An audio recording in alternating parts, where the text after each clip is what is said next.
Hey guys, what's up? It's iFlynn here, and today I'm going to be talking about what's going to be coming to the channel in 2018.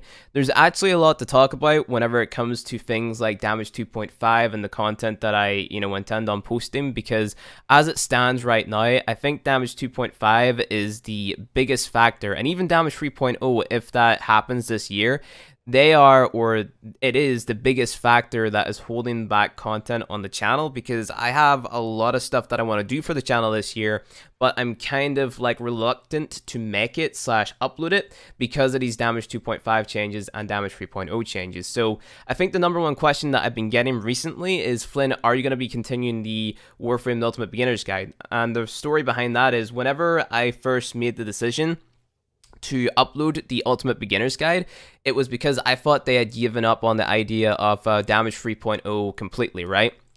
But it turns out, like, almost a year after I begin uploading Warframe the Ultimate Beginner's Guide, they, bring back up the topic of Damage 2.5, Damage 3.0, whatever, which was very annoying to say the least, because I was like, okay, well, obviously they've spoke about Damage 3.0 like a year before I had made the decision to make the Ultimate Beginner's Guide, like I said. So I was like, okay, obviously they're going to keep the main damage system that they have now and not change it, but turns out now they have, and that kind of makes a lot of the information, especially whenever it comes to modding, in the Warframe the Ultimate Beginner's Guide, kind of pointless. So it's kind of confusing, because it was meant to be the Ultimate Beginner's Guide, because I thought that it was going to be a beginner's guide that would stay like consistent throughout, like you'd be able to go in, pick it up, and learn the basics that you need to learn. But now that Warframe has changed yet again, like there's a few things in there which kind of bugged me to this day that they've changed up at the beginning of the game.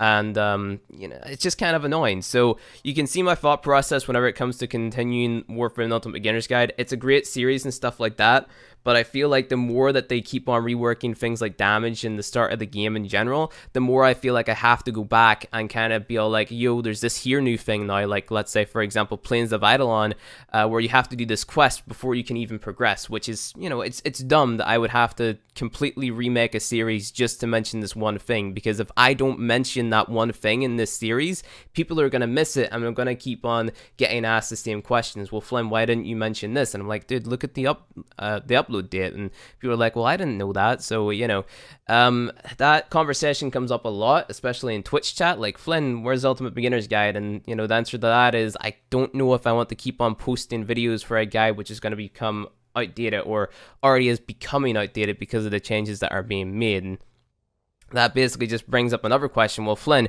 are you going to make another beginner's guide? And if they change up the game enough again, which I feel like they're going to, then chances are probably yeah, because with these Damage 2.5 changes that are coming into play, it's going to change up how modding works, like, big time, implying they go through with what they've suggested so far. So if you guys aren't aware, basically the Damage 2.5 changes, and keep in mind this is 2.5, Damage 2.5, not Damage 3.0. They're still talking about Damage 3.0, which is going to change up how element works, or elements, sorry. Basically how that's going to work is the Damage 2.5 changes are going to change how impact, puncture, and slash works on all of your weapons. So impact, puncture, and slash, if you didn't know, that basically makes up your total damage off your weapon if you add those three values together, right? And they all have their own status effects. So the status effect of impact is like a ragdoll, or like a little knockback as it stands right now. What they're going to do is they're going to change that so that it's a ragdoll, and the force of the ragdoll is determined by the amount of damage that you dealt during that impact proc. So let's say if you dealt 5 damage and you did an impact proc, it's going to be a tiny ragdoll, but if you dealt 1,000 damage, it's going to be a much bigger ragdoll, and the enemy's going to fall back further, if that makes any sense. At the same time, that change is kind of stupid, because we already have blast damage, which kind of already does that. It just knocks the enemy down, keeps them crowd controlled, so that doesn't really make any sense to me. If we move on to the puncture proc makes it so that the enemy deals less damage to you. Like, as it stands right now in the game, it's capped at 30%. Like, it only makes the enemy deal 30% less damage. But if you get a puncture proc on an enemy that is level 150, that 30% isn't really going to do much for your health, because the enemy's still going to be dealing a lot of damage, if that makes any sense. And what they're doing with it for this damage 2.5 change is they're making that scale all the way up to 70%. So if you deal, again, using the example of the 5 damage puncture proc, it would only make it so the enemy deals 30% less damage. But if you got 1000 damage puncture proc, it would make it so that that percentage goes up, right? So again, it's a stupid change because that 70% again isn't going to do much if you're going up against like a level 150 enemy. But, you know, that's what they're suggesting with it so far. And the kicker, the one that they, you know, got a lot of flack for was the slash proc. Because if you guys don't know, slash is currently, I guess you could say, meta whenever it comes to weapons. So, like, let's say, for example, whenever you think assault rifle, one of the main assault rifles in the game that comes to mind is the Soma. And the reason it's the Soma is because the Soma is predominantly slash, it's high crit, and it's got a high fire rate, and it's got a large magazine size.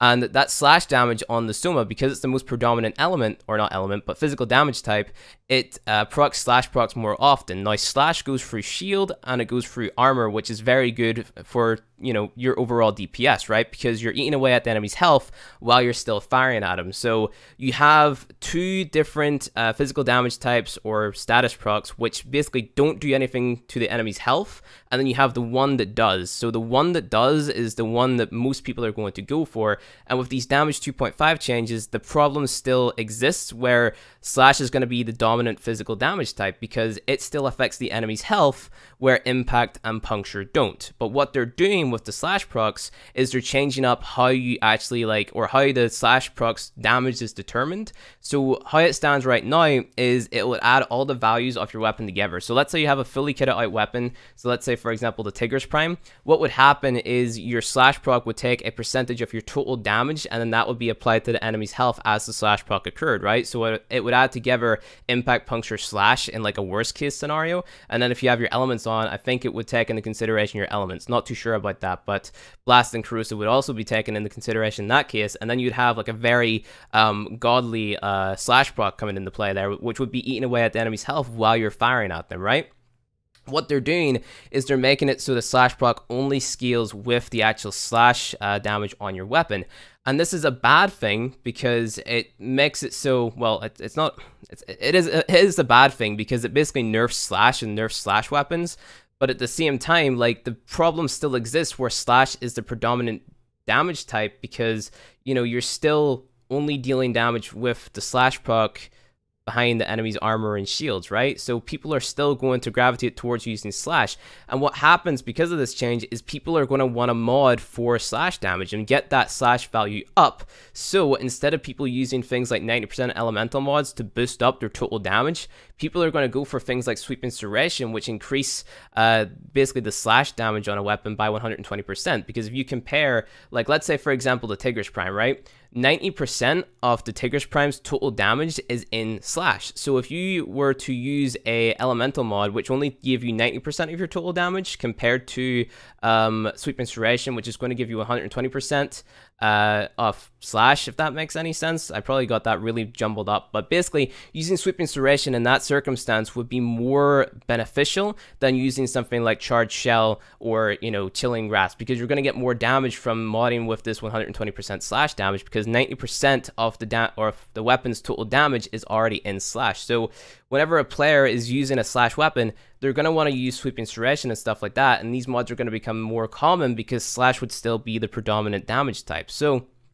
it makes a lot of content that myself and a lot of other Warframe YouTubers made in guide videos and build videos basically, like, you know, misinformation at that point, because we're saying, oh yeah, use charged shell, use chilling grass, use whatever, and this is going to give you the most damage, and this is going to make your slash procs do a lot better. Because it's going to change things like sweep and serration and other slash mods like on pistols and stuff like that. Those are they're going to become meta. So, you know, like, you're telling players in a build video or like in a guide video that using IPS mods is usually bad, but whenever these changes come into play, it's going to be completely different. So that makes a lot of videos, a lot of content that's posted on YouTube right now very irrelevant, and that's just that. It sucks. Like, it honestly sucks, and it's not good at all. And yeah, that's really all there is to say about it, other than the fact that it sucks. So whenever it comes to Warframe the Ultimate Beginner's Guide, I don't know if I'm going to completely cancel the series or do a few things around it.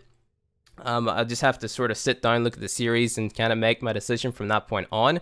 And then whenever it comes to other videos in the channel, saying I'm not going to be posting Warframe the Ultimate Beginner's Guide, and saying I can't really post any videos on weapons until the damage 2.5 changes get rolled out, and then if they keep on talking about it, the damage 3.0 changes.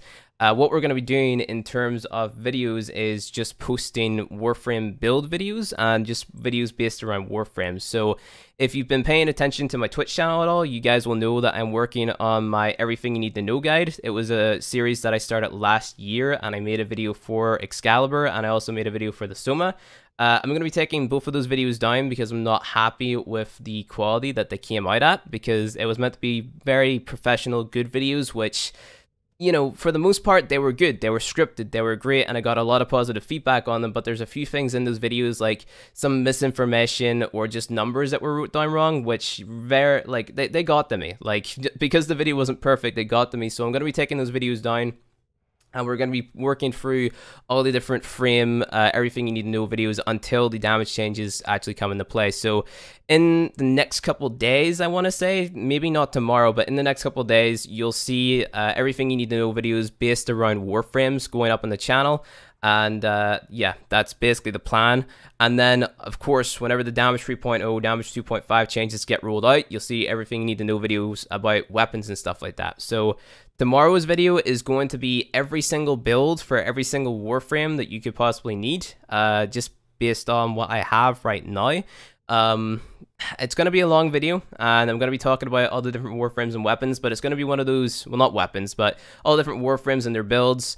And it's just going to be one of those videos that you can come to if you need like a Warframe build and you just need like a general idea of how the Warframe works. So I'm going to try to keep like all the different explanations and stuff sort of short and snappy, not get into too much detail, and kind of just give you like a general idea of how the Warframes work. So that's what I'm going to be working on tonight/tomorrow. So yeah, so I guess the plan for the next 2 months is to work on the everything you need to know videos for the Warframes, and hope within that 2-month time period that the damage 2.5, at least damage 2.5 changes get implemented, or like some suggestion comes up where they're like, oh yeah, this is 110% what we're going to do with damage, and we have some like solid proof, solid evidence of what is being sort of implemented. That way I can start scripting and stuff like that.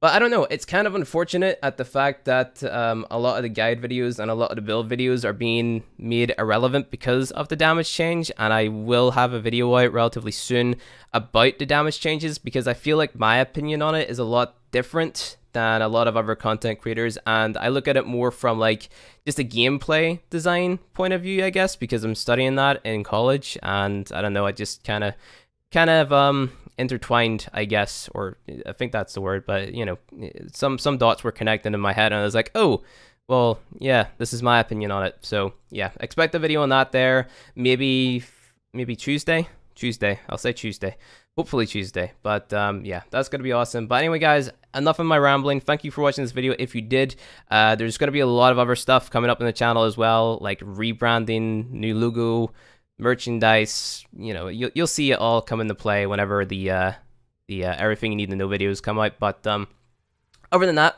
thank you guys for watching. If you enjoyed the video, go ahead, hit that like button below. If you want to see more Warframe content from me, hit subscribe, and I'll see you guys in the next video.